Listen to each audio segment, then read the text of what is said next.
देखिए, आज की वीडियो में हम बात करेंगे हंगरी के गणितज्ञ जॉल्टन डीन्स के बारे में, जो कि सीटेट में एक क्वेश्चन या दो क्वेश्चन के रूप में आ जाते हैं। तो ये जॉल्टन डीन्स साहब जो थे इन्होंने गणित के अधिगम के 4 सिद्धांत दिए हैं। गणित के अधिगम के 4 सिद्धांत दिए हैं और 6 स्तर उन्होंने बताया, 6 लेवल बताया। तो चलिए हम समझें कि गणित अधिगम के इन्होंने 4 सिद्धांत दिए गणितीय अधिगम के, वो बोर्ड पे आपका बना हुआ है, लिखा हुआ है। पहला है आपका गतिक सिद्धांत। गतिक सिद्धांत आपका पहला सिद्धांत है। और दूसरा है आपका बोधात्मक परिवर्तिता सिद्धांत। बोधात्मक परिवर्तिता सिद्धांत है दूसरा। तीसरा है गणितीय परिवर्तिता सिद्धांत। और चौथा है आपका रचनात्मक सिद्धांत। चौथा आपका है रचनात्मक सिद्धांत। और इन्होंने गणितीय परिवर्तिता सिद्धांत या के 6 स्तर इन्होंने बताए हैं। 6 स्तर में पहला आपका है स्वतंत्र अवलोकन अवस्था, जिसे हम 3 प्ले भी कह सकते हैं। दूसरा है आपका नियम बोधात्मक अवस्था, जिसे हम नियमों से खेलना भी कह सकते हैं। और तीसरा है आपका तुलनात्मक अवस्था, या हम तुलना कह सकते हैं। और चौथा है आपका प्रस्तुतिकरण या प्रदर्शन की अवस्था, इसे हम प्रतिनिधित्व भी कह सकते हैं। पांचवा है आपका सांकेतिक अवस्था, जिसे हम प्रतीकात्मक भी कह सकते हैं। और छठवां है आपका सिद्धांत की अवस्था, जिसे हम औपचारिकता कह सकते हैं। गणित में से कौन सी अवधारणा डीन्स ब्लॉक का उपयोग करते हुए नहीं पढ़ाई जा सकती है? देखिए, यह बहुत ही इंपॉर्टेंट प्रश्न है। इसमें हम लोग देखे हैं कि स्थानीय मान तो हम पढ़ा सकते हैं डीन्स ब्लॉक का उपयोग करके। संख्याओं का योग, अंकों का योग भी पढ़ा सकते हैं। और एक अंक वाली संख्याओं का गुणन भी हम पढ़ा सकते हैं डीन्स ब्लॉक का उपयोग करके। लेकिन हम प्रायिकता को नहीं पढ़ा सकते हैं। तो यहाँ आपका आंसर ए सही होगा। देखिए, डीन्स ब्लॉक के उपयोग से पढ़ाया जा सकता है। आप डीमास पे ध्यान दें तो डिवीजन, भाग और प्लेस वैल्यू, एम से मल्टीप्लिकेशन, ए से एडिशन और एस से सब्सट्रैक्शन, गुणा, योग, जोड़ और घटाव और स्थानीय मान, ये डीन्स ब्लॉक के उपयोग के द्वारा आप पढ़ा सकते हैं।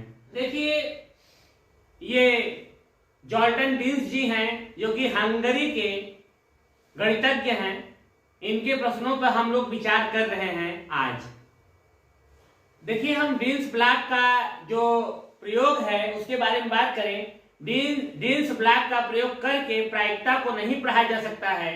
डीन्स ब्लॉक की सहायता से बुनियादी गणितीय अवधारणाओं जैसे जोड़, घटाना, गुणा, भाग आज सिखाने में मदद करता है।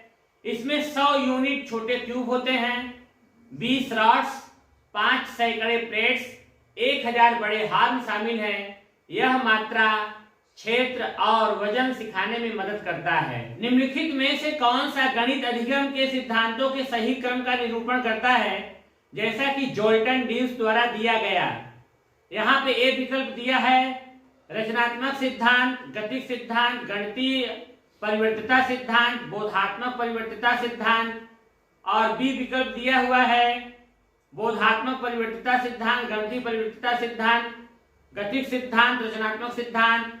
और सी विकल्प दिया हुआ है गतिक सिद्धांत, बोधात्मक परिवर्तिता सिद्धांत, गणितीय परिवर्तिता सिद्धांत और रचनात्मक सिद्धांत।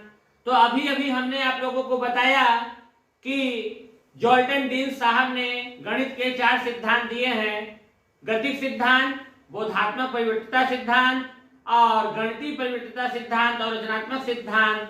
तो इस प्रकार से आपका विकल्प सी सही है। से कौन सा डीन्स के सिद्धांत का नियम नहीं है? यहाँ पर आप ध्यान देंगे, नहीं पूछा है, नहीं पूछा है। हम लोग परीक्षा में जल्दबाजी में गलती कर देते हैं। तो यहाँ पे हम जानते हैं रचनात्मक नियम तो है, गतिक नियम भी है और गणितीय परिवर्तनशीलता नियम भी है, डी भी है। लेकिन यही सी विकल्प जो है रिवर्सिबिलिटी प्रिंसिपल उत्क्रमणीयता प्रतिवर्ती नियम नहीं है। तो आपका यहाँ पे विकल्प सी सही है। इसका सिद्धांत है, इसके 6 स्तर हैं। आप लोग कभी भ्रमित मत होइएगा, 4 सिद्धांत हैं और 6 लेवल है। इसमें पहला है आपका स्वतंत्र अवलोकन अवस्था, दूसरा है आपका नियम बोधात्मक अवस्था, तीसरा है तुलनात्मक अवस्था, चौथा है प्रस्तुतिकरण या प्रदर्शन की अवस्था, और 5वां है सांकेतिक अवस्था, और 6ठा है आपका सिद्धांत की अवस्था। चलिए आगे थोड़ा सा और समझें। प्रश्न के कथनानुसार डीन सिद्धांत के नियम बोधात्मक अवस्था का आश्रय ले रहा है। नियम बोधात्मक अवस्था में दी गई परिस्थिति को हल करने के लिए नए नए प्रयत्न करते समय हम उस परिस्थिति समस्या के कुछ क्रम या नियमितता के बारे में जानने लगते हैं। बच्चों को अभ्यास के लिए नियम से बाध्य होता है। कोई खेल बच्चों के लिए बनाया जा सकता है, जैसे गिन तारा, डिन्स ब्लॉक, 1 रुपया, 10 रुपया, 100 रुपए के नकली मुद्रा आदि। यह नियम वह खेल ऐसा हो जो गणित की विषय वस्तु से जुड़ा हो। तो देख रहे हैं स्थानीय मान की संकल्पना के शिक्षण के लिए अध्यापक कक्षा में भिन्न भिन्न प्रकार की सामग्री लाता है, जैसे गिन तारा, इसे अबाकस भी कहते हैं, डिन्स ब्लॉक, 1 रुपया, 10 रुपया, 100 रुपए के नकली मुद्रा नोट। उपरोक्त स्थिति में अध्यापक डीन्स सिद्धांत के कौन से नियम का आश्रय ले रहा है? तो डीन्स सिद्धांत 4 ठो हैं, उसमें से यह बोधात्मक परिवर्तनशीलता नियम, बोधात्मक परिवर्तनशीलता नियम का सहारा अध्यापक इसमें ले रहा है। गतिक नियम और गणितीय परिवर्तनशीलता नियम, रचनात्मक नियम, ये तीनों नियम का नहीं ले रहा है। इसमें बच्चे को बोध कराने की बात हो रही है, इसलिए इसका विकल्प सी सही है।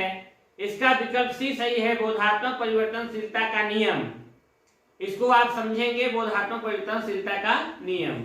एक प्राथमिक कक्षा का अध्यापक अपने छात्रों को स्थानीय मान पढ़ाने के लिए विविध मूर्त पदार्थों का उपयोग कर रहा है, जिसमें सम्मिलित है deans block, bundles of match sticks unburned, माचिस की तीलियों का बंडल बिना जली, और सी है आपका बनावटी प्रचलित नोट मुद्रा, फेक करेंसी नोट, और डी है आपका एक गिन तारा, जिसे अबैकस या अबाकस बोलते हैं। तो यहाँ पे पूछ रहे हैं निम्न में से कौन सा मूर्त सामग्रियों का उपयुक्त वर्गीकरण निरूपित करता है? मूर्त सामग्रियों की बात कर रहा है, मूर्त सामग्रियों की बात कर रहा है। तो इसका देखिए मूर्त सामग्रियों में यहाँ पे विकल्प दिए हुए हैं। पहला है आपका ए और डी, और दूसरा है आपका ए और बी, सी है आपका बी और डी, डी है आपका ए और सी। तो इसका जो आंसर होगा आपको मैं बता दूं, ए और बी होगा। ए और बी डीन्स ब्लॉक और माचिस की तीलियों का बंडल बिना जली हुई, यही आपका मूर्त पदार्थों के उपयोग की बात इसमें है। माचिस की तीलियों का बंडल, गट्ठर बिना जली, ये होगा। और डीन्स ब्लॉक, अध्यापक उन्हें और आगे निर्देश देते हैं बच्चों को, जिसमें 3 पॉइंट है। लंबाई और चौड़ाई को 2-2 सेमी बढ़ाकर बनाएं और देखें कि क्या आकृति बनती है। दूसरा पॉइंट है लंबाई और चौड़ाई को 2-2 सेंटीमीटर घटाएं और बनाएं और देखें कि क्या आकृति बनती है। और तीसरा है आपका लंबाई को 1 सेंटीमीटर बढ़ाएं और चौड़ाई को 1 सेंटीमीटर घटाएं, क्या आप बिना रेखांकित किए आकृति के प्रकार का पूर्वानुमान लगा सकते हैं? तो देखिए यहाँ पे पूछ रहा है वह गणित अधिगम की जोल्टन डीन्स थ्योरी के कौन से सिद्धांत का उपयोग उपरोक्त गतिविधि में कर रहे हैं। यहाँ पे मैं बताना चाहूंगा कि देखिए 4 विकल्प यहाँ पे दिए हुए हैं। पहला है रचनात्मक सिद्धांत, दूसरा है बोधात्मक परिवर्तिता सिद्धांत, और तीसरा है आपका गणितीय परिवर्तिता सिद्धांत, और चौथा है आपका गतिक सिद्धांत। तो देखिए इसमें गणितीय परिवर्तिता सिद्धांत ही अप्लाई हो रहा है। जब फिगर में वो घटाने की बात कर रहे हैं, भुजाओं की लंबाई को घटाने और बढ़ाने की बात कर रहे हैं, तो गणितीय परिवर्तिता का सिद्धांत ही इसमें लग रहा है।